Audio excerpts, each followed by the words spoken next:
Sorry, আমি কিন্তু রং চা বানিয়ে।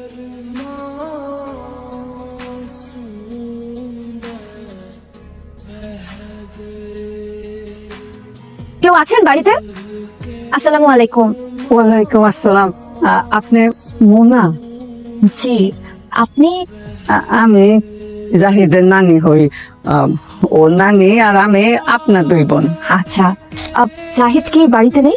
না, ও বাড়িতে নাই। তো আপনি যে আসবেন ওইটা আমার বলে গেছে। উনি জানতেন আমি আসবো? সেই রকমই তো বলে গেল। আপনি বসেন। না না, আমি বসবো না। আমি আসলে ওনার একটা জিনিস ফেরত দিতে এসেছিলাম। আচ্ছা, ওনার মা কি বাড়িতে আছেন? ওর মা? ওর মা থাকবো কেমনে? ওর মা তো সেই করোনা বেড়ানোর সময় মরে গেছে। জি। মা মারা যাওয়ার কিছুদিন পর থেকে তো ছেলেটার মাথায় গন্ডগোল শুরু হলো।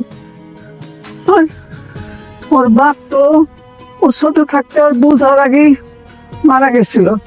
দুনিয়াতে ওরা মা ছেলে ছাড়া আপন আর কেউ আসছিল না। এরপর একদিন সকালে মিঠা দেখি ওই গাছ আছে না ওইখানে মোটা একটা, ওই গাছের সঙ্গে একলা একলা কথা কইতেছে। আমি কাছে গিয়ে শোনার চেষ্টা করলাম। কয় কি, এই গাছ, তোমরা যে মানুষের এত ফিরে ফিরে অক্সিজেন দাও, মানুষ কি তোমাদের দাম দেয়? মাত্র 2 ঘন্টা ছিলাম না, কুটিপ এসে যে কাজটা করলো অনেক কষ্ট হইতেছে না? এই যে আমি ওষুধ দিয়ে দিতেছি। আসছেন? আমি জানতাম আমার কোথায় পাওয়া যাবে, আপনি ঠিকই বুঝে ফেলবেন। কি করে জানতেন? নারীর কাছ থেকে সব জেনে আসছেন, এখন কি মনে হইতেছে আপনি ভুলছিলেন? আমি যে আসলেই পাগল এটা বুঝতে পারছেন? আপনি বলুন, কি মনে হচ্ছে আমার? আপনি তো মনের ভেতরের অনেক খবরই জেনে যান। অনেক খবর, সব খবর না। আপনার মনের ভেতরে একটা অন্ধকার আছে, সেখানে গিয়ে আর কিছুই দেখা যায় না। তবে এখন কেন আসছেন সেটা আমি জানি। আপনাকে এটা ফেরত দিতে এসেছি। তা আপনার কাছে থাকুক।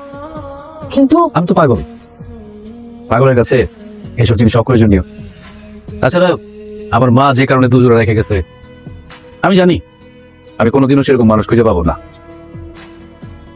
আপনি অনেক ভালো মনের একজন মানুষ, ধরে নেন এই দুজোড়া আমার পক্ষ থেকে আপনার জন্য উপহার। যেদিন অতীতের অন্ধকার ছেড়া সামনে আগাতে পারবেন, মনের মতো কাউকে খুঁজে পাবেন, সেদিন এই দুজোড়া পড়লেন।